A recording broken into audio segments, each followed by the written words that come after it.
I've been working in the garden. I've been growing stuff all summer. This is future Ben, by the way. And there's some of these vegetables that are just kicking my booty. Some of them are just hard. And we're going to talk about what we think the hardest vegetables in the summer garden are. Right here on the Backyard Gardens podcast. Clank it away, Batavia. To have a good harvest, one must plant good seeds and must also use the right kind of fertilizer. The carrots have grown large and firm. How good they will taste. Welcome to the Backyard Gardens podcast, where we talk about all things gardening and give the information out for you to be successful in your garden, whether it's your first or your last. We are your hosts, Ben, the backyard gardener, and Batavia, the front yard gardener. one in the country, One in the city. Now get ready as we dig deep into this wonderful world of gardening, as we learn to grow and grow for change. If you're done dropping stuff, we can now start on the wonderful show today. I'm done dropping things. Part of my desk is a glass top, and well, I'm just lucky that this glass top is in one piece, just based on my general clumsiness. There's a reason why I don't have glass tops anywhere in my house. Mm-hmm. So, yeah. Hard vegetables. Yeah. This is going to be interesting. Hard? No? Hard. Yeah. Hard to grow. Hard to grow. Mm-hmm. So first of all, hard to grow summer vegetables. Summer. First of all, I want to go and say, you are running out of time to sign up to win our seeds. Come on, man. We've run ads on the show telling you how to do it. You've heard it. There's no excuse. Mm-hmm. You need to go and make this happen. So let us give you an opportunity to help you. Yeah. Well, yeah, I like how confused that made me, but yeah. Mm-hmm. You have 2 days. 2 days to do it. And you need to check out the Backyard Garden Kitchen. First episode dropped. Boom. Yeah, apparently, man. Mr. Gardener sticks a huge amount of pancakes in his mouth on camera. That shocked Batavia. So. I felt like it was some type of challenge that I wasn't aware of. So what it was is, so I watched it with my mom and she was like, "You're just like your grandfather. He did the same thing," which is funny because I was cooking food that represented him. Mm-hmm, so it was interesting. And Batavia called me out on it. So yeah, it's like if you think about how much food you can get on a fork, and it feels like that's generally a challenge in your life. So if you can get as much food on that fork, then you can get that much food in your mouth. So I was impressed, though. Hey, look, I'm a master at it. That's a spoiler. I just, clearly if I was impressed, perhaps you. It was, yeah. Well, now the next season we'll have to point out, like, we'll have to make it a challenge and see. No, my wife will die because she's standing right next to me the whole time. But yeah, check it out. We cooked pancakes in that episode, and we have 6 more to come out. So, and then I don't have a question today. I have a comment, a very interesting comment too, if I can find it. Mm-hmm. And this is somebody who was digging in their yard, and he says, "This is why I hate Facebook." Because it gets lost, you know what I mean? While you're looking for that, I just want to make sure for folks that may be listening to this later, the giveaway you mentioned at the top of the show is for May 1st, 2021. So if you're listening to this episode after that point, keep on listening because I'm sure there'll be a future giveaway. But we have multiple ones planned, so here we go. It says...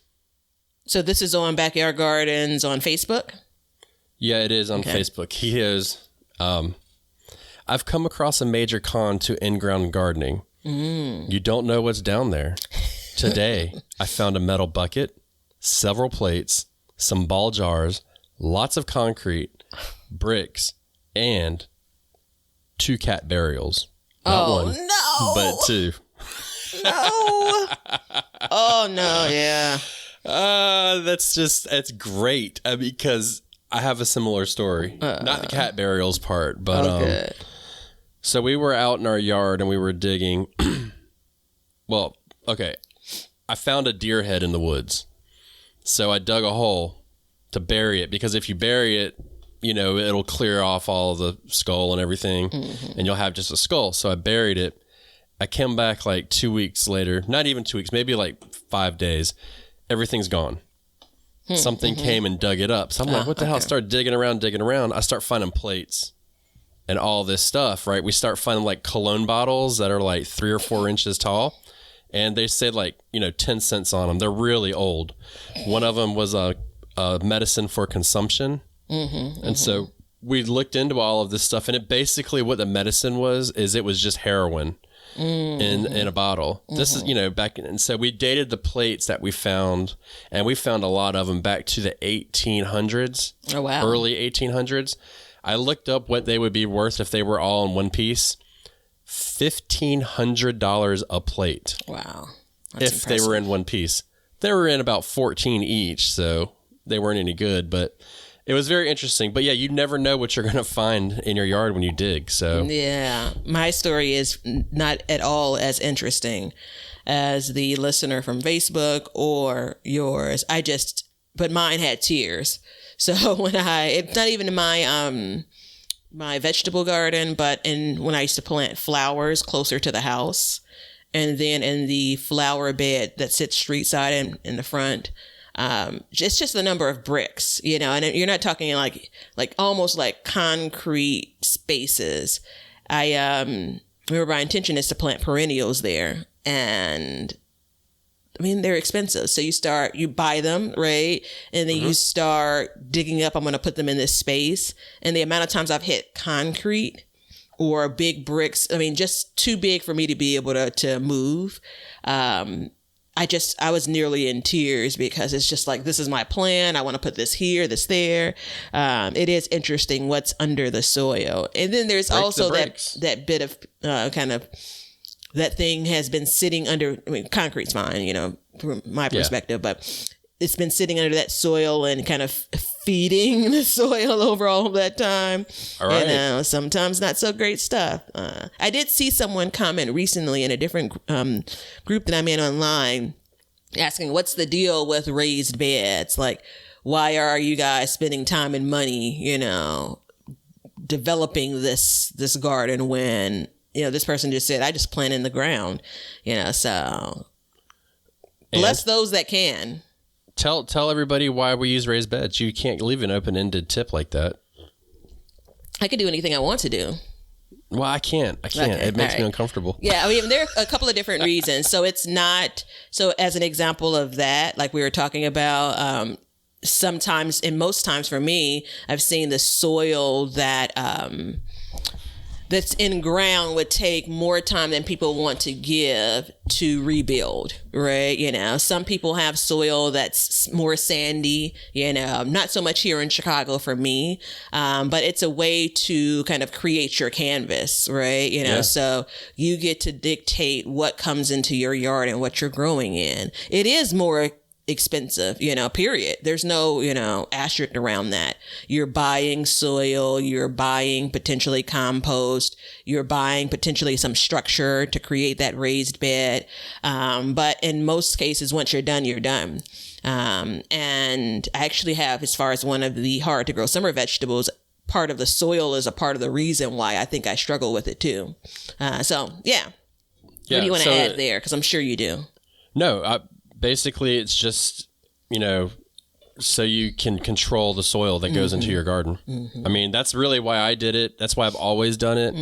And it helps with a little bit less for like weeds getting in and stuff like that. It makes it a little bit harder for them. But as I've proven in the past, it's very easy for weeds to get into a raised bed. So don't make a raised bed solely on that, unless you make one that's 5 feet tall, which is in my future the older I get. So my first gardens for the first years, it was just directly in the ground. Very little, if any, added soil. So there is that. Now, I can't judge that garden compared to today's garden, because I mean, just even what I've learned over these many years impacts, kind of what I'm getting out of that space. So now I'm running raised beds and in-ground beds now. So what I did, so actually kind of interesting how this feeds into it. So remember I told you about the plates that we dug up? Yeah. I mean, so like 8 minutes ago, the plates? Yeah. Okay. Yeah, I remember. 8 minutes ago. So basically what it is we dug a trench kind of looking for more stuff. And then I was like, well, I got to fill it back in. It didn't fill in right. So we emptied our chicken poop and I put a lot of doo-doo in there 2 years ago. And then I just covered it up. Well, this year I'm like, I'm fixing a plant right there because I know that there's some stuff cooking in that down in that trench. So just kind of interesting how that kind of fed into it for me. But we'll see how it goes because it's going to be another in-ground bed. Yeah. You know what I mean? And my history with in-ground beds have not been as successful as raised beds for, all the reasons that you say. But if you add compost onto those in-ground beds and you just kind of work them and put mulch on them and stuff, in time, that stuff will work down and it'll be just as good as a raised bed. It just takes a little bit longer. Yeah. I wonder, there's a tinge of, I think, social media gardening. Go ahead and put that episode on your playlist. I was thinking about this because remember my front yard garden was grass for many moons, right? I dug up the grass, which I hope to never do myself again in my history or future of gardening. Horrible. So, yeah, terrible. Luckily, it was a super wet spring, so it was a little bit easier, but dug up the grass. And there is a moment where the entire front yard was just bare dirt. And so in that moment, I could have stopped and said, I could plant here. But I also considered like how crappy my grass had been, so that also is a reflection of how healthy my soil underneath that grass was. So, I mentioned social media gardening because there was, the aesthetic that I was interested in. And that probably is less about social media, but more about being in the front yard. I've talked about this a bit, the desire to have this look. I'm going to use the term polished with dirt, so anyway. Well, I mean, it's social media gardening because you're influenced by what you see. You know what I mean? Very well and this said. was before you were really trying to put yourself out there. Correct me if I'm wrong. Yeah. I mean, yep. I didn't even have a Instagram for gardening but you at were that still point. Influenced by what you saw. And it's just like the HGTV effect. You know what I mean? Like I saw on the makeover show, they did this and, and it's like, I can do that too. Yeah. And then you go to do it and you're like, I don't know, and it's just, it sets that bar higher in your mind and makes it harder to meet. Yeah. And that's I kind don't of regret it though for 1 minute. No. I was, because clearly we're just going to talk, right? So I'll continue. No. I was actually going to stop us. I was just going to say, I'm really happy with the decision of the raised beds in the front yard. So Yeah, there's a whole nother, I mean, even though we did a social media gardening last year, we could do one every year. So stay tuned for that. But what we're going to do now, let's take a break. And then we'll come back and we'll get started on the most difficult vegetables to grow in our gardens in the summertime.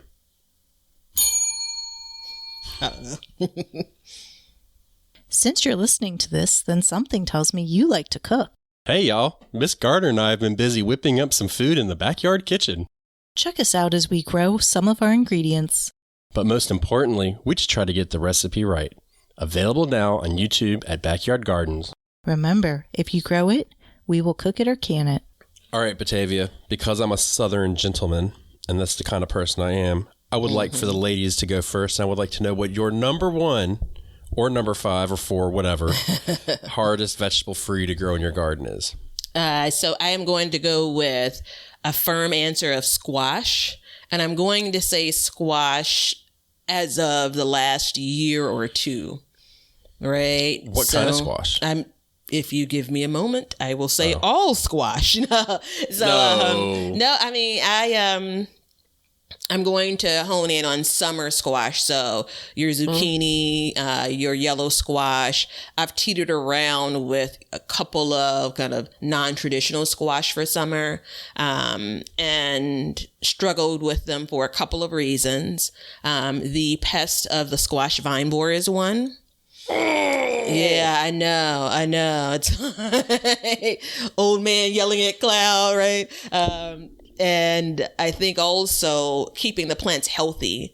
That actually has been a struggle for me over the years, but I ended up getting, it's powdery mildew. I ended up getting more fruit, veggies off the plant before it really succumbs to the powdery mildew.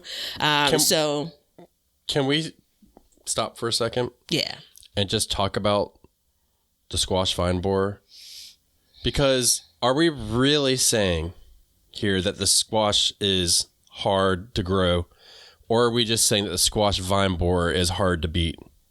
Well, I think for me in my list, all of these things are hard to grow because of something that's being influenced. It's not the plant itself. So squash vine borers are hard to beat. Powdery mildew is hard to beat. They're both aggressive, and so once they've taken hold, you may need to start packing up, man. So when I was up north, so this is on mine too, and I'm sure you knew that because I have a true affinity of hate for the squash vine borer. I mean, I'm talking about guttural hate. And I've always had it. You know what I mean? I always get it. But like when I was up north in zone, I think we've decided I was in like 6A or 5B. I always was able to get squash, even though I had the squash vine borer. Yeah. And I would always get so much squash that I would be thankful that the plant would die, because I would just get tired of eating it. But now that I'm here, like I can't beat it. You know what I mean? Like I've come home and the squash vine borer is just like immediately on it. So I don't know what to do. I have done a lot of research, and I think it would be doing our audience a disservice if we didn't talk about how we can try and beat this thing. And if there was one bug that I would say we should eradicate off this planet, that would be it. Yeah. It's a garden assassin, man. Like it is. I guess if there's a glass half full or making lemons out of lemonade, like from what I've seen, it doesn't attack other plants or other vegetables, just squash. Right. So there are a couple Except butternut squash and winter squashes. It is nowhere near as susceptible to we'll call it the SVB, because I'm not even going to give it the benefit of saying its name anymore. You're so silly. You shall be named an acronym, because that's how much we despise you.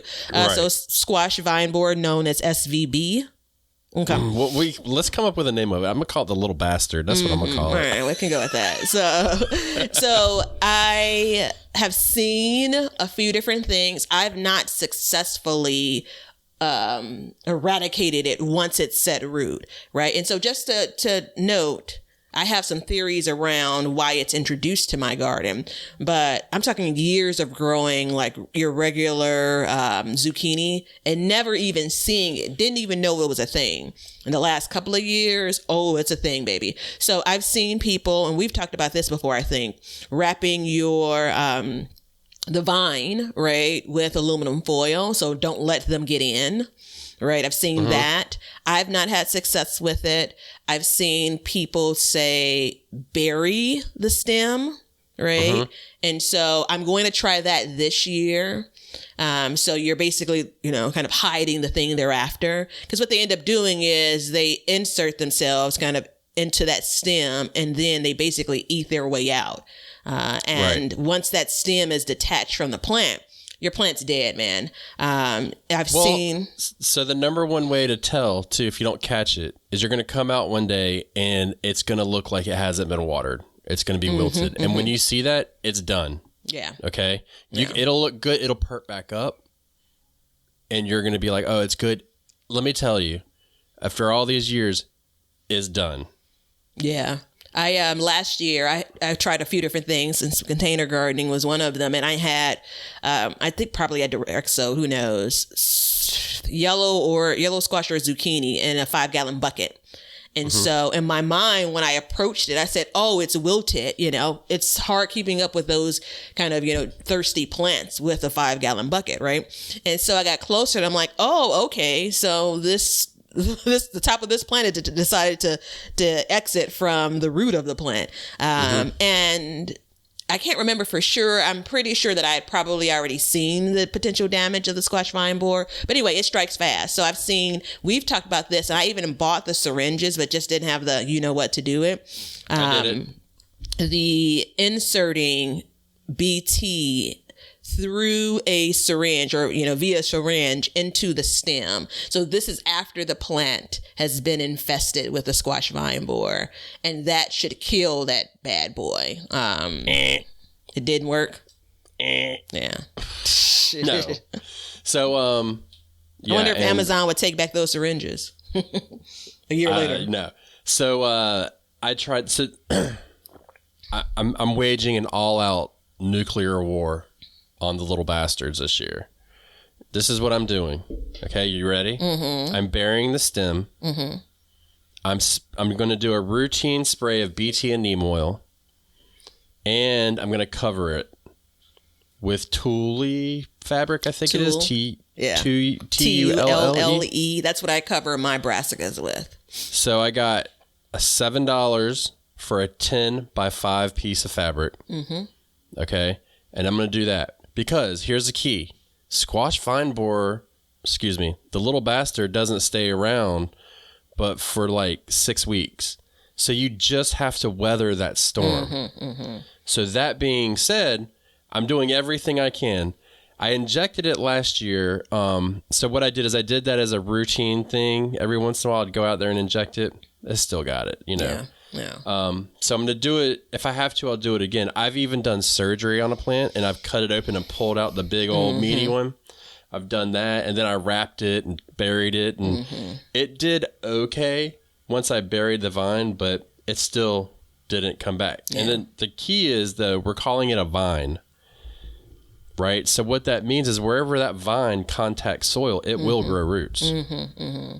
So that's what we want to do. Yeah. We want to grow roots. So, you can always, if it gets infected, you can slice it, kill it, carry it out, pack it, wrap it, bury it. Mm-hmm. And then that can help too. But yeah. And then I'm going to move on just real quickly to powdery mildew, which I've had. I was looking back at some videos and some clips of things that I've taken over the years, and I've seen the remnants of it. I've seen, powdery mildew on zucchini at the end of the season, right? It hadn't really taken so much hold where it had destroyed the plant yet, and still had fruit. So for that, I think, kind of the prevention is making sure you have good airflow. So these plants can get huge. And I'm a packer, like I pack things into my garden. So making sure you have good hair flow, making sure you have good airflow is a way to try to prevent it.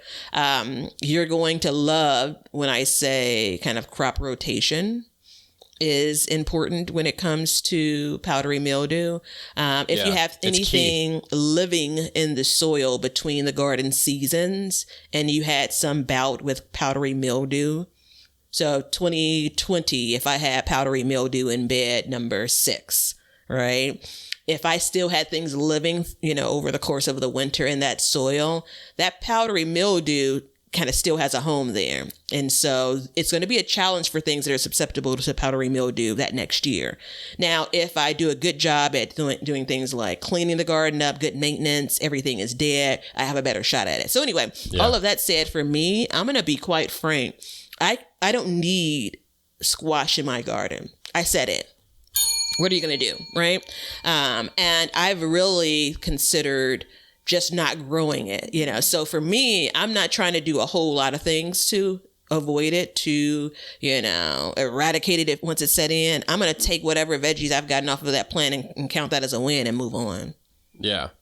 No. And I mean, I didn't grow squash or zucchini for 4 years, and I just started again last year trying, and I'm going to keep trying for a little while and, see what happens. So just one quick note.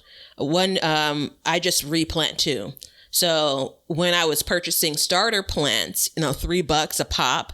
Well, yeah, that's super disappointing, but if you're using seeds, and direct sowing for squash, again, summer squash, it pops up pretty quickly. So I've kind of used that as a method to deal with it, meaning pull a plant once it's dead, pop another seed in, get a few more squash off the plant, and then just keep moving. So yeah, I mean, that's, and they grow so fast. Mm-hmm, mm-hmm. So it's one of those that you can direct sow and resow, and that's important. Yeah, mine. So that was one of mine. That's why I was willing to camp out on it for a minute. Yeah. So one of mine, and actually I'm going to start with the controversial one from the easiest. And I would say watermelons can be an easy and a hard one. And when I say watermelons, I mean watermelons, pumpkins, anything like that, cantaloupes, honeydews, all that stuff. Yeah. And one of them is because, one, they take up a lot of room. Two, they are very susceptible to powdery mildew. Even though I have not had one totally succumb to powdery mildew. But the hardest part about them is, even though you can easily get a watermelon on it, it takes so long for that watermelon to mature that you really have to nurse it. Yeah. And that's a hard thing. So, yeah, I think, and again, back to your question around kind of what defines hard, I think absolutely space, like some of these melons are invasive even. So not so much where they're going to keep on coming back, like, that dangerous mint, peppermint or, spearmint or anything like that. But they can choke out other plants really easily. I actually had melons choke out other melons last year. And I think that some people struggle with even pollination for some melons. So I've only grown melons 1 year, and I had really good luck with them last year. And that's just based on the number of melons I planted, the different types. So I just felt satisfied. Yeah. But my watermelon, again, we talked about this, nope, nothing. Not a watermelon was enjoyed. So yeah, I mean, it's tough, and I mean, even though we did say it was the easiest one because it will just grow freely, but you do have to contain it and stuff like that. Now, the ways to beat it are just like in the easiest one, and I'll go over this very quickly. I don't want to spend much time on it because you can go back and listen to it if you want. But get like smaller fruit-sized melons and stuff like that, smaller pumpkins and stuff like that, where they don't take as long to mature. So you're at least getting something off of that plant, even though it might, you might have something succumb to something else or whatever. But, anything with a really big leaf is easily for powdery mildew. And you're probably going to hear that a lot throughout this episode. It's powdery mildew. I fight it every year. And I know Batavia, she does a little bit, but you're a lot drier climate than I am. So yeah. And I think even though I'm a lot drier, it's my garden habits, so always planting 2 when it really should be 1. And just as a note, I have started the garden season off this spring, trying to be better at that. We'll see how I do in the summer. And just also one more note, all plants, aren't the suckers for powdery mildew, right? So it's not like everything in your garden is going to be attacked by it. Right. But those are susceptible to it, matter at all. Yeah, those things that are susceptible to it do once it sets. Anyway, I don't want to pile on again. All right. So my next one is blueberries, right? What? Blueberry plants. Yep. I'm telling you what's hard for me, brother. Listen. So I think, remember we were talking about kind of in-ground beds like a little bit ago. I tried blueberry plants a couple of seasons ago, and I've not been successful with them. And also I added it not just because it's 1 year I experienced problems with it, but I watched my neighbor plant a blueberry bush last year. And, I'm saying a garden prayer for her because they're one of those plants where, or fruits where you don't necessarily expect a whole bunch that first year. It really has to set, its roots. And so this year I'm hoping for it because she was so excited about it. But it's soil mixture. How many years has she had it? This will be the second year this year. She won't have a lot this year. Yeah. Well, no one's wanting a lot. I think we just want something, like when it comes to this. It's very minimal. So I've had my bushes, this is the 4th year. And I just actually, right before we got on here, I went and looked at them and they are loaded for the first time. They're like legit loaded. Yeah. Now we are known for our blueberries around here. We have like a blueberry festival and all that stuff. So our soil is like really, I guess it's good for blueberries, but it takes years to get them from, and I agree with you. I don't know, like mine were pretty easy because I don't even water them or anything, but the fact that they take years, I would consider that hard because, I mean, who wants to plant something and wait 3 years to really get anything off of it, you know? Yeah, but I think it's everything from even acquiring the plant. So in some places, it's not as easy as going to the local store and getting the plant, right? In other places it is. If you get them shipped to you like I did, you know, it's like you have to strike right then and there because they're sending that root to you, you know, so it's a live plant. I think that, and I was scrolling through because I had some notes regarding this soil, blueberries like acidic soil. And I'm like, well, what the fuck does that mean? You know what I'm saying? So it's doing the research on trying to figure out what that means. Is your garden already acidic? And I'm going to say mine isn't. Amending that to try to get the right mixture. I mean, I think it's just, it definitely is a garden project. Also, these are plants that, like you talk about, you want to leave over a number of years. So you're dedicating that space to it. I think there's a whole concept around fruit trees, right? This is a bush, but fruit trees and kind of the commitment, if you will. So I do want to just note for all of these that we've named and those that we are naming, we are giving you kind of tips on how to manage it, because this shouldn't be like, don't try these, right? There's some people that have really good luck with it. And you know, I'm of the mindset of give it a try because you may break the code, right? Go ahead. Yeah. I mean, you kind of opened up a good question for me, and I think we will need to discuss this a little bit more further. But, you know, when you said you ordered them, and your soil's not acidic and you start putting it together and it's like, well, yeah, I did order them. Maybe they don't need to be, maybe I should, maybe ordering plants isn't the best idea. Maybe you're ordering stuff that doesn't really need to be there.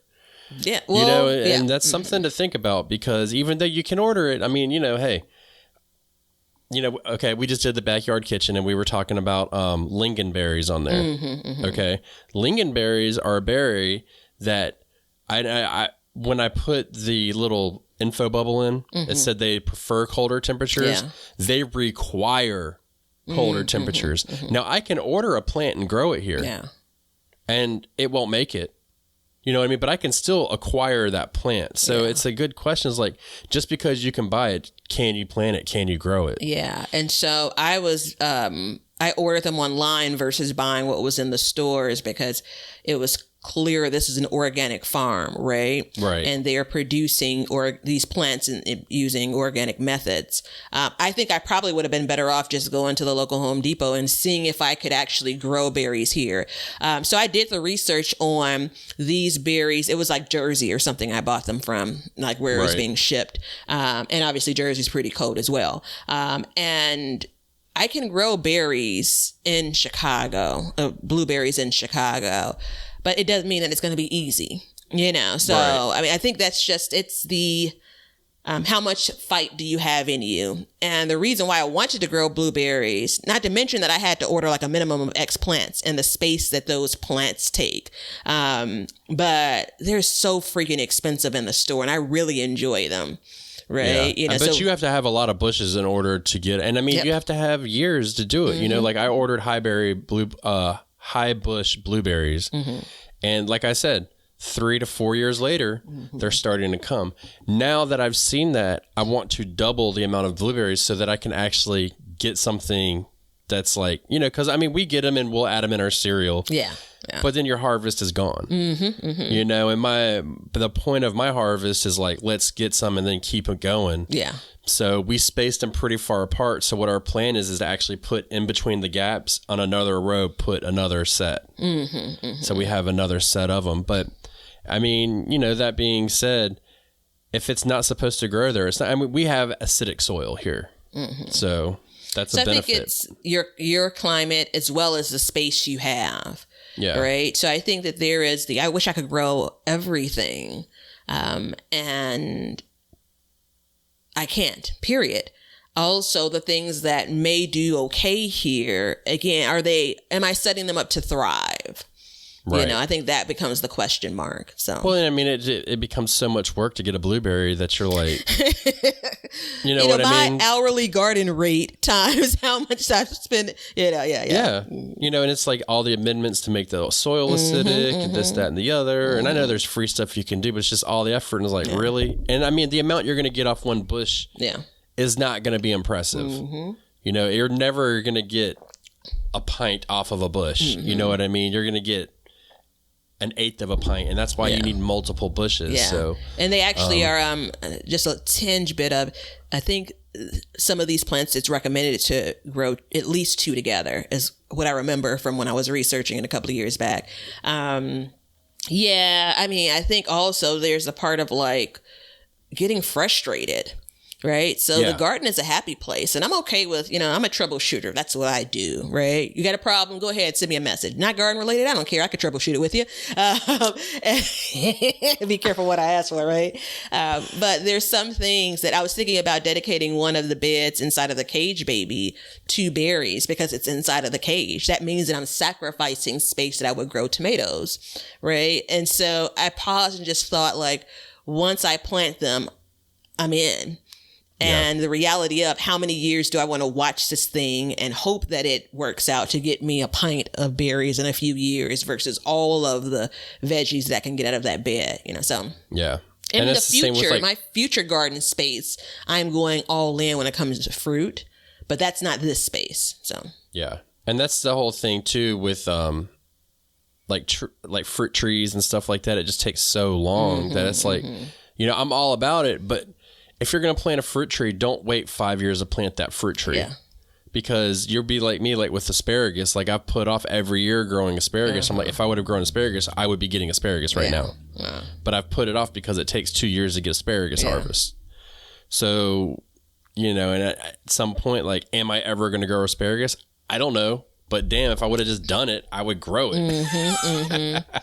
Yeah, it's 2 years, and then it's the idea of that permanent space too. I just, I do have commitment issues in the garden. I want to decide every year to plant something different in a space if I want to. So, I'm gonna say it's one that's kind of unpopular. Tomatoes. You know what? It's actually on my list too, and go ahead. We talked about this a little bit as well. The gift and the curse of it. They're not easy. You know what I mean? I don't care who you are. They're not easy to grow. Now, I think we all have good practice at growing them, but they get, diseases. They get blight. They get septoria leaf spot like I had last year. They get leaf curl from being hot, so they don't grow. They get stunted. They grow wild and they get too big. You get cracked fruits. You get aphids, obviously, but you get tomato hornworms, which only focus on the tomatoes. I mean, the list goes on and on and on for them, and we all still grow. And there is a such thing as a $75 tomato. And if you break down, people break down how much they spend on stuff to grow a tomato, you could very quickly be like, it is not worth it for me to grow a tomato. So it hurts my garden soul to have this on the list. And I think that I've overall had really good luck. That's not going the bell with tomatoes, but I've had some struggle years, and I've also seen some people really struggle. I mean, sunlight is important. Like, it's one that wants that sun. And it's, like we talked about, a staple of the garden, and it's disappointing when you don't get what you're looking for out of a tomato plant. So I think we'd be remiss if we didn't have it on the hard to grow summer vegetables. Yeah, it's not easy to grow. It's just not easy. I reject it in my soul. My brain knows better. Yeah, it's unfortunate. And I don't really think, if you want to break down like how to stop all these things, garden walks to get rid of the tomato hornworms, pick them off with your hand and step on them. It's gross, but you just pick it up, drop it, step on it, boom. Just a second in your hand. Leaf spot diseases, airflow and humidity. Blight, that is, a lot of times it's a calcium issue. Could be a pH issue too. Anything else you can think of that can cause blight? Blight's I think a lot of things get lumped into the term blight as well. Yeah, I don't have anything else to think about when it comes to blight, but I do, blossom end rot is something that, going back to, kind of calcium, is... I think that gets lumped into blight a lot. So disappointing because it's that, oh, good. It looks good. Oh, no, it doesn't, And so that happens to watermelons and really any kind of fruiting vegetable. And as we know, when we talked about soil and I went over my soil test and I was convinced that I was getting blossom end rot because I didn't have calcium, when in fact I had plenty of calcium, but my pH was so out of balance that it could not transport the calcium to the plant. Yeah. And so hard, it's not just a calcium thing. Hard also means pinpointing what the problem is. Yeah. So I've actually seen blossom end rot once or twice on peppers in my garden too. Yeah. Just a note. Now, cracking tomatoes, getting that water consistency. Timing, not letting it dry out. In our area and in warmer areas, a lot of times it also cracks because the tomato gets so hot that it actually starts to boil inside of the tomato. One of the things that's a struggle of tomatoes is the lack of consistency. Like each year could bring something different, and it may not be different from a problem, but it could just even be, remember we talked about some of your big tomatoes, your big boys, and what's the other one that's beefsteak tomatoes. Like, I love big slicers, and some years my garden just doesn't produce them. Some years my garden, it either doesn't produce the quantity of those types. The plants, succumb to sickness sooner than others. Like, it's just, but some years it's I'm rocking and rolling with your big old tomatoes. So like, I always get the quantity. I just never get the quality. So taste, which we know things like water, things like time of day for harvest, all influence. You have to say soil components, they all influence tomatoes. So it also... And I know that people are like, I grow tomatoes and I get them all the time. I'm like, you may. How many of those tomatoes are cracked at the top? Okay, let's be honest. Now, it is okay to eat a cracked tomato on top, one that's split. It's fine. But let's be honest, we should not be having that issue. Yeah. You don't buy them in the grocery store, right? You don't buy them in the grocery store. And I don't give away cracked tomatoes because I just don't want to go through the whole, it's fine, you could just cut off the top. That's just not... Oh, I give them away, and if they're like, I'm like, don't eat it. I'm keeping the nice one. I was also going to say, since it's a part of the nightshade family, it also, there's a whole list of shit you shouldn't grow with it, right? It's not a friendly plant. Maybe the tomato is the big bastard now that we talk about it. So I want to be very clear, though. I want to make sure that we do put some respect on the tomato, its name, because it is a glorious vegetable or fruit. I don't want to put respect to the name. I want to put respect to the people that grow it every year and don't realize how hard it is. That's who I want to have the respect. I think all of you, and let's be honest, it's 99% of the gardeners. Yeah. We all grow it every year, even though it's hard. Both. Both put respect of us on the plant itself and the gardener. Both of us have written off squash in our sometime in our gardening career. Have you ever even thought about writing off a tomato? Never. See? You're going to take tomato plants out of my cold, dead hands before I stop growing them in my garden. See what I'm saying? And it can be so frustrating, but that's all good. Yeah. Do you have another one? Yeah, I have a couple more. You can decide how long we're going here. So I'm going to say lettuce, and namely because of the summer time, right? So is it possible to grow lettuce in the summer? Yes. Is it hard to grow lettuce in the summer?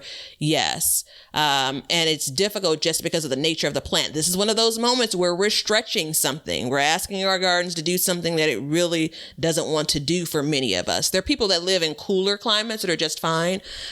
So the way I've found to combat that is to find varieties that are more heat tolerant. So that aren't as quick to bolt. So their DNA has been made to give you a little bit more life out of that plant. I think other things that I've not tried, but you could try, shade cloth could help with combating things that succumb to the heat.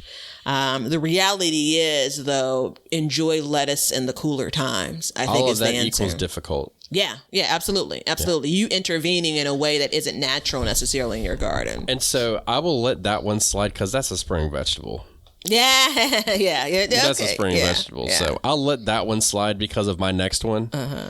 And my next one is Brussels sprouts. So it's not technically a summer, but in my area, I have to plant it in July. Yeah. Okay. So, and it's hard, man, because you start it in July and you grow it and then you grow it and you grow it and you grow it and you grow it and you grow it and you grow it and you grow it and you grow it and you keep growing and going. I mean, look, this will be my fourth year trying to grow a Brussels sprout and I still have not eaten a Brussels sprout. So if that doesn't attest to something being difficult, and I know that is in my area, that's due to heat and it's also due to like the length of time that it has to grow. And I'm just, I think this year I got a plan though. I got a plan. I think this is the year. I say it every year, but this is my year for the Brussels sprout. But it just makes it difficult because you go through the whole summer, you're battling the heat, then you come into the fall and then you battle, all of the brassica bugs and stuff like that eat it. And, by the time you get to it, you're like, damn, just give me a damn Brussels sprout, so. Anything that has that's around the 115, 120 day mark, kind of even over 100 days. I think when you're growing them across seasons, like you said, starting in the spring, you have to keep that plant healthy, right? So it's going to be higher maintenance. You have to keep that plant healthy throughout the summer, and you're basically hopeful in that fall. In some cases, I imagine it's the reverse of it. Depending on your climate, you could be starting in the fall, going through winter. Yeah, man, so much so where I saw those plants when I was purchasing the other starter plants based on my, history 2 years running of killing brassicas when I started them indoors. So I was out in the stores and I saw Brussels sprouts. I looked at the number of days. I did have you in my head. I'm just like, it's just not worth it for me this year. I'm just, I'm looking for wins. I'm going to do it. Yeah, I enjoy them, but, and I'm not going to say I'll never grow them. But yeah, not this year. So this is the year for me. Yeah. Write it down in your little books. All your little books, all y'all listening. Nobody has a notebook besides you, Ben.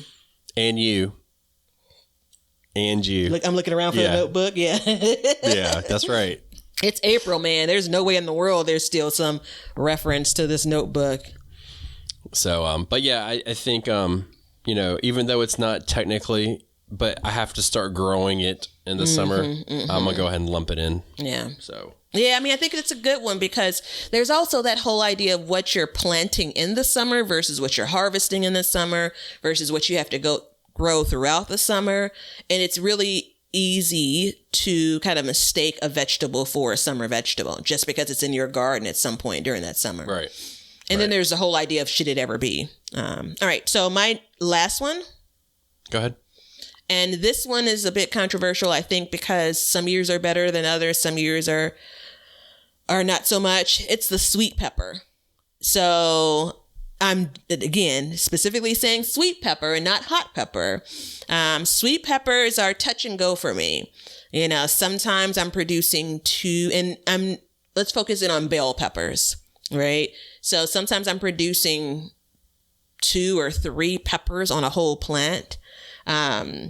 Sometimes I've noticed some pollination issues and I'm just not taking my toothbrush or my paintbrush out there. I'm not there yet.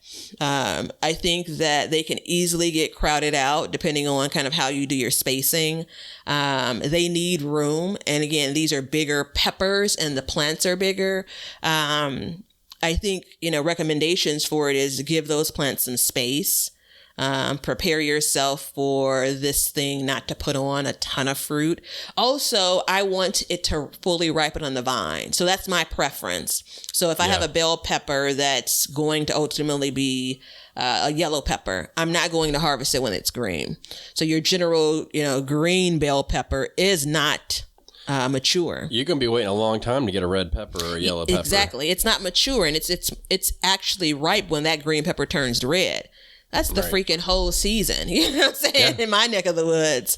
Now, I will say, I know you're not I'm not out there to paintbrush or anything like that.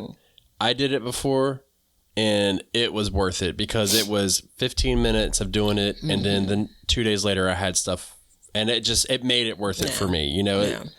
I didn't get all technical about it. I was like, well, I could do this one. And just, I just went through and just, put on a little Barry White in the background and just, slick my eyebrows back and went to town. You know what I mean? And next thing you know, we had cucumbers and stuff like that because I had pollination issues before as well. But all that stuff, bell peppers are difficult, which is why there's not a bell pepper in my garden this year. Really? Really? Yeah. Interesting. Yeah, so we're not doing bell peppers this year because it's the same thing. I mean, I get peppers and I grow peppers. And sometimes they're big, sometimes they're small, sometimes there's a lot, sometimes there's not, so it's like, this year I was just like, I'm going to go off the rails and try something new. And meaning not try it at all. Yeah, I mean, it's even I've had... No, meaning a different varieties to satisfy that sweet pepper need. Okay. Which bell peppers aren't that sweet, for the record. Well, listen, man, when you get a good pepper, I've had a sweet red pepper. How many good peppers have you gotten out of your garden, though? I feel embarrassed. Like, I could probably count on a couple of hands. Like, I'm like, oh, this is the shit. You know what I'm saying? They all are better quality than what I buy out of the store. And I typically don't buy peppers in the store because of the expense. And because it's kind of like, it's just, you're adding it to a dish because a dish calls for it. Or you grew up making it with, bell peppers in it. I was going to say I've seen peppers while I've been waiting for them to ripen rot. And that's so fucking disappointing, man. You've been waiting and watching and waiting and watching. And it's like, when the hell did this happen? So it's totally worth it for me to continue to grow them. And I don't know if there's some magical trick that I haven't figured out, which is also goes back to the whole, there are only a couple of things you can even do to influence it. So it's time. It's all time thing, I think, and I think you can really get down to pruning as well. I think pruning can really help, but it's a time thing. Yeah, be careful with the pruning because those big fruit need those leaves to protect it, Yeah, exactly. So. My last one is not going to be popular, but white potatoes. Oh, shit. White potatoes. And I mean, it's a time thing, it's a bug thing, and it's a space thing. And just all in all, I haven't had luck. Now, I will say this. Part of it is I don't care enough to have good luck with white potatoes. I think is a big part of it because, and I've said this before and I'll say it again, and I say it on the Backyard Kitchen, out now. Go check it out. It's $5 for a 5-pound bag of potatoes. So do I need to really focus on, were your potatoes you grew, do they taste any better than what you get out of the store? I don't want to talk about this. I do. I want to spend 2 minutes talking about it. No, they weren't.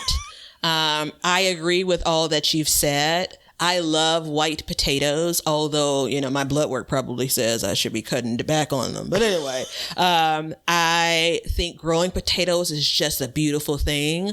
I'm going to continue to do it. But it's really kind of that, the reward compared to what you've put into it. Potatoes are also one of those veggies that you have to be careful what follows it, at least from what I've read. Yeah, man. I'm growing them this year, though. I specifically just said, screw it this year. I put them into my plan, and then I just said, no, I'm not going to do it because it's just not worth it to me. Yeah. You know what I mean? And I felt the same way about onions, and I'm growing onions this year, but, onions can give me a different flavor than a potato. I just don't believe that the potato is going to make that much of a difference. Final answer. Holla at your boy. I respect it, man. Do you? I thought you were going to have a hard time with that one. I mean, I think, I don't know, this is like new, almost summer version of me. I'm a realist. It's the same thing about tomatoes. Just because I love them, just because most years I have good luck with them, doesn't mean that it's not hard. Potatoes, I mean, I'm so early in my potato growing career as a gardener that I'm still so hopeful, you know. But every time I go to the grocery store and I see a bag, I think my 3-pound bags are more like $4.99, you know, so $5 for like a 3-pound bag of organic potatoes. Let me just be clear. It's just, I just look at it and say, what the fuck am I doing? You know, I mean, it's crazy. And I feel like there's better focus. I mean, you know, space is a premium in a garden unless you live on a farm. So I think it's important to be like, no, this is, you know, I'm gonna call it. Like, I'm not going to do it. Yeah. I'm not planting that potato this year. I'm not going to fight the Colorado potato beetle in North Carolina. I'm not going to deal with the disease. I'm just not going to do it. Yeah. Colorado potato beetle, blight, you know, I think that. Now, blight can ravish a potato way more than anything else from what I understand. So one of the quick notes that I tried to do when I got sucked into it was not grow potatoes that I could find in the store. So not grow your red potatoes. I'm growing them this year. Not grow your golden, you know, your Yukon Golds. I'm growing them this year. But instead, well, you know, there's a reason why those are in the store. What's the reason? Because they're easier to grow, probably. But instead grow things that I would never see in the store. A purple potato, right? I'm interested in it. You know, there's some uniqueness around potatoes that also should influence the flavor of them as well. So that's where I'm trying to lean towards. I got yoked in when I saw some starter spuds at a really reasonable price. And so here I am. Yeah. So, look, I'm hungry. Are you? Did you hear that? I did. Yeah. Whose recipe is it? I'm not sure, but we'll figure it out when we come back from the break. From the recipe of the day featuring Backyard Gardens podcast. I think it's.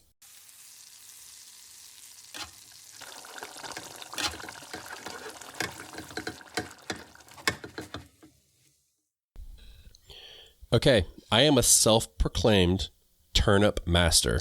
Oh. Okay, I've grown turnips all year. My first time growing turnips was this year, and I've harvested, I think we've added up 30 to 40 pounds of turnips this year. And so what you see on my Instagram page is just a smidget. Yeah. So I'm going to give out a side dish, which is just a turnip mash. But, and it's the root, just a note. Yeah. So funny story. I don't eat the greens.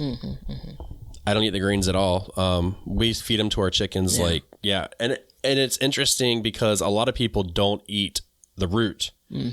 They only eat the greens, but I prefer collards over the green of so anyways. As every human should. Do you like turnip greens? They're okay. I mean, I prefer collards. Also, though, for those that do, you can get them a lot sooner than the root actually developing. So there is that, you know. Yeah, but you know they grow fast. Either way. So I'm also on a journey to better my health, as I have been for basically my entire life. You know, Papa Bear's a big guy, so going to a nutritionist, and we were talking, and I said, you know, I eat out of my garden, and within the reasons of my health and stuff like that, there's certain things I can and can't eat. So I've kind of put her to the test and said, like, this is how we eat seasonal, and we eat out of our garden as much as possible. So we were talking about meals and stuff like that, and she was talking about, like, yeah, you can have like one potato, right? Like a normal, but not a baking potato, but like one potato. And I was like, well, you know, we're eating turnips right now. She's like, well, just one turnip. I'm like, turnips are lower in carbohydrates. And she's like, well, I don't know. She went to go look it up, and it was like, I could have 7 turnips. Wow. 7 versus 1 potato. Okay. So there's a nutritional balance for you. I'm interested in this recipe because, well, I'll tell you once you get to the end of it. So basically all it is turnip mashed potatoes. And we specifically still use regular potatoes, but we cut it heavily with our turnips. And the trick is with these is because turnips have a higher water content, we don't add milk to it. Okay, so you're just going to mash them normally. You're going to boil them all the same and all that stuff, and then you're going to mash them. We put a little bit of butter in them. So, a little bit of fat's good for you. We add salt, pepper. Actually, I'll take that back. We don't add any salt. We add garlic salt and pepper. Okay. And then, that's basically it. Well, so that's huge. I actually planted some turnips. I did the purple tops and the gold tops. And the actual root itself should be that color. And it's with the intention of folding it in and not fully subbing it for potatoes, but exactly how you're describing. I was curious around it because sometimes the vegetable itself isn't the biggest problem. It's how we dress it up, right? So how much butter are you adding? How much milk are you adding? How much salt are you adding?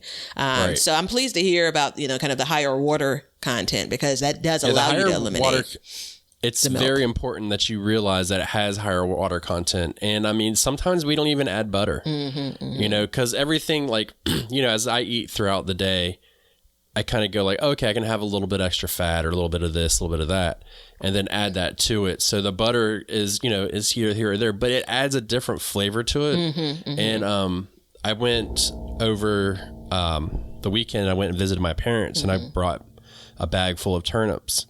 And I was like, we're going to have dinner. So we made mashed turnips, and my stepfather,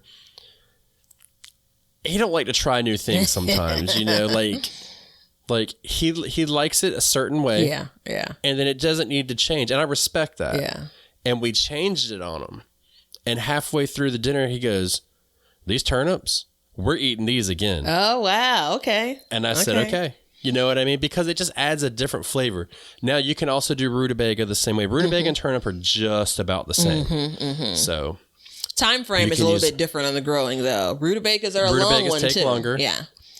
Because rutabagas get bigger. So both hold up from a storing standpoint too pretty well. Yep, they hold up very well. We're using turnips that are a couple weeks old in our refrigerator. And then when you grow the rutabagas at home, they're not covered in wax when you bring them home. Yeah, it's a little bit freaky. Yeah. But it's another tool for your toolbox. And really what we've been focusing on this year is we're not creating all new meals, and with the backyard kitchen coming into play, it's a little bit different too, because we're not just creating meals, we're creating side dishes and different flavor profiles.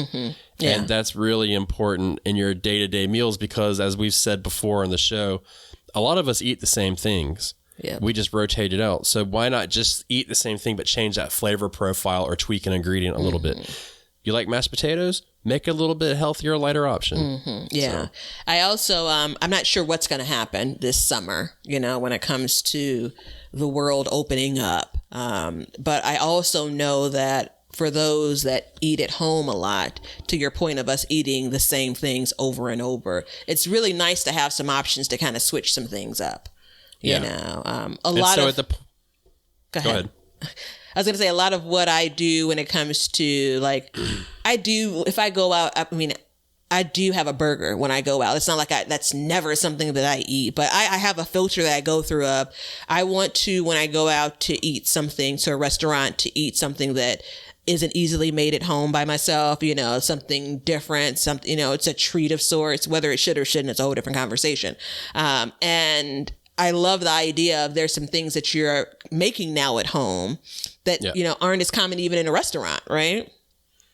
Well, and that's the thing, like this year in 2021, at the time of the airing of this show, we've only eaten at a restaurant 3 times this year. There's a reason why. We wanted to go as long as we could. Then we went to a restaurant and they're like, this shit sucks. Like, I got to stand here and wait in line. Yeah. And then I got to be around all these people that are like all sneezing all over me and like I'm all set. And then you get your food and you're like, and the food's not even that good. And then I get the bill and I'm like, damn, Yeah. I could have cooked 5 meals for the price of this. I was thinking about this specific thing this weekend, and I was, because I haven't sat at a restaurant since, at this stage, early 2020, maybe even 2019. And again, my choice, right? And so I was thinking about it because a lot of it is the experience, the socializing, right? And there are some really good restaurants that have some really good chefs that produce some really good food. But that's not what we oftentimes experience, right? So there is that. There are things that people are classically trained, so totally not a thing in food, but I'm going to say it anyway. And they are producing some damn good food. But I'd say the majority of when I'm out with family and friends, or even if I stop at a restaurant by myself, it is to grab a bite, and it's like sometimes even mediocre. Not even to say, good. So anyway, as my stepfather puts it, how's your meal? We go to a restaurant. He goes, it'll make a turd. And then he walks out. You're terrible. You know what I mean? Yeah. But if you put it, I know it's gross, but if you think about it, like, that's really bad if you're paying for something and that's the best you can describe it. You know what I mean? Yeah. Like, that's really sad. Yeah. So, yeah. So, yeah. Look. Just spice up your meals. That's all I'm saying. Yeah. And, well, also I'm going to go back to the turnips because the quantity. One thing we talk about, like, it's better in your garden. Like, oh, this is 10 times better. That's not always true. And in the cases that it is, sometimes it takes a few at bats to get that meal or that side dish or whatever have you to that place. So turnips, as an example, based on the quantity that it can produce, based on its storing time, you get a couple of times you can try eating it different ways, right? So I'm really looking. We make the potatoes and then we'll make pancakes after that. The turnip pancakes, and then we'll kind of use it throughout. But that's been the number one way we've consumed them, and I've thoroughly enjoyed it. And let me tell you, the first set we made, you could have drank them with a straw, buddy. It was rough. We were like, you're like, whatever. And then we kind of figured out like it was the water content, turnip smoothie. Yeah, it was rough, but you can kind of let it go wild after that. But that's kind of the big thing that we're talking about now. So before we close out, a couple of things. If you've made it here, thanks for listening. If you basically didn't and exited earlier, you can't hear this, but thanks for listening to as much as you did. But in all seriousness, for these vegetables that we've listed, if you have tips that we didn't share, please do write into your congressperson. No, check us out on Instagram at Backyard Gardens TV. Share it with us so we can share it with others. And I'm just interested in some super duper hard things that you're growing in your garden that maybe we didn't listen, and maybe we can help with that we didn't list, and maybe we can help you work your way through them. So check us out. Yeah. Because it's important to realize that even though we said that they are hard, we're still growing. Majority of them. Almost all of them. Between the two of us, we are growing. Yeah. So that doesn't mean you can't grow it, but you've heard our easiest. Now you've heard our hardest, and we grow all of it. So, but that's what we're here for. That's what you guys are here for. Like she said, hit us up, let us know. But I'm gonna go ahead and tell you one thing. I'm gonna give you some homework. Okay. Me? Everybody. Oh. I want you to go to Backyard Gardens on YouTube and check out the backyard kitchen and learn how to make some pancakes that are nothing like you had before. These things are out of this world with spices and everything else in them. So you know how you're not supposed to go to the grocery store hungry? Yeah. Eat before you watch, because you're going to, like, I was so tempted, and I'm just like, oh no, like it's not going to be the same. But I am going to try the recipe though, because they look so good. Yeah. Check it out. We'll have more episodes coming out. We're about to film the next season. And thank you for entering the contest that we have. Closes in 2 days. So if you have not signed up, go sign up. And until next time, learn to grow to change, continue to wear a mask, be safe, eat some turnips, dig into some dirt, and see ya. Thanks for hanging out with us today. If you want to see what we're up to or just stay up to date on all the announcements regarding the show or anything gardening, then you can follow us on Instagram at Backyard Gardens TV. We love seeing what you guys are doing, so use hashtag BYG Podcast in your posts, and we'll be sharing your gardens with the Backyard Gardens community. And check us out on YouTube at Backyard Gardens, where we will post this show, all of our other shows, clips, and then also some gardening tips and just gardening entertainment. And you can see us at our website at backyardgardenstv.com. But that's it for today's show. So help us as we learn to grow and grow for change. And until next time, we'll catch you guys later. We'll call this one a wrap. Now you know why people feel like celebrating at harvest time. All over the world, people have feasting and good times when the crops have been gathered in.